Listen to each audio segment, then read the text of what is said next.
देखिए, मैं आज तक ये समझता था कि अरविंद केजरीवाल जो है एक होशियार आदमी है जो दिल्ली का चुनाव इस मुद्दे के ऊपर जीता जिसने एजुकेशन के बारे में, हेल्थ के बारे में बात की है। लेकिन कल जब उन्होंने इस तरह का बयान दिया कि नोटों के ऊपर भी देवी देवताओं के, भगवान के फ़ोटो होने चाहिए करके, तो मुझे समझ में आया है कि इनके दिमाग में भी दिमाग नहीं है, गोबर भरा हुआ है। क्योंकि जब लोग इस तरह के बेफजूल मुद्दों को उछालते हैं, उठाते हैं, तो उनको मालूम होता है कि हमारे से सही सवाल जो है, जो लोगों से जुड़े हुए सवाल है, वो कोई पूछेगा नहीं।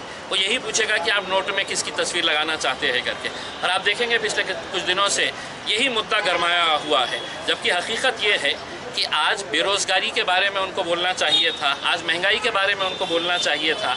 आज महाराष्ट्र के अंदर अगर आप देखेंगे कि किस तरह किसान परेशान है, वो किसानों को राहत मिलनी चाहिए, कुछ सरकार की तरफ से सहायता मिलनी चाहिए। ये मुद्दों के ऊपर बात ना करते हुए जो बेफजूल की मुद्दों को उठाया जाता है, उछाला जाता है, ये अब जनता भी धीरे धीरे समझने लग गई है। सर, क्या महाराष्ट्र का और एक प्रोजेक्ट गुजरात में?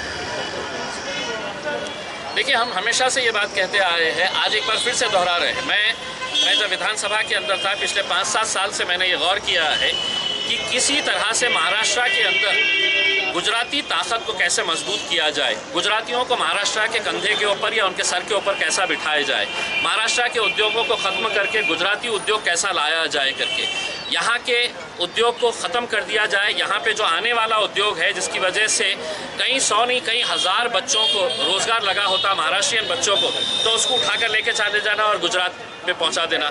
मुंबई जो हमारा फाइनेंशियल कैपिटल है, उसको ख़त्म करके किस तरह से हम अहमदाबाद को फाइनेंशियल कैपिटल देश का बना देना, ये सब जो षड्यंत्र अमित शाह साहब और उनके लगवे भगवे जितने भी कर रहे हैं महाराष्ट्र के अंदर, ये महाराष्ट्र के राजनीतिक पार्टियों को ये सोचने की ज़रूरत है, जो महाराष्ट्रियन अस्मिता के बारे में, महाराष्ट्रियन होने के ऊपर गर्व करते हैं, इन मुद्दों के ऊपर साथ क्यों नहीं आते हैं?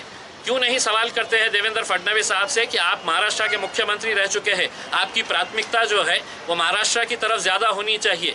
आप गुलामी जो कर रहे हैं वो अपने आकाओं की वजह से आप गुजरात के लिए गुलामी कर रहे हैं, जबकि हकीकत ये है कि आपको महाराष्ट्र के और महाराष्ट्रियन लोगों के बारे में सोचने की ज़रूरत है। सर, जिस तरह से नोट के ऊपर गणपति जी का जिक्र आया, क्या आपको लगता है कि देश हिंदू राष्ट्र की तरफ जा रहा है?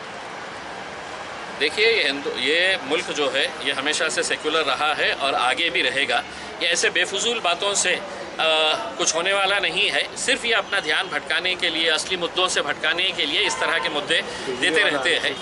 कई ऐसे लोग हैं, समझदार लोग, अलग अलग जाति, धर्म और मज़हब के अंदर, उन्हें भी ये चीज़ पसंद नहीं आती है। हम तो ये कहेंगे कि गरीबों के अंदर आप नोट डाल दीजिएगा, अपनी तस्वीर लगा दीजिएगा उसके ऊपर, लेकिन गरीबों को दे दीजिएगा वो। सर, उनका तर्क है कि इंडोनेशिया जो इस्लामी राष्ट्र है, वहाँ पर गणपति जी फोटो है, तो फिर मुसलमानों को क्या दिक्कत? एक ऐसा तर्क निकल के आया, ऐसा कहा है उन्होंने।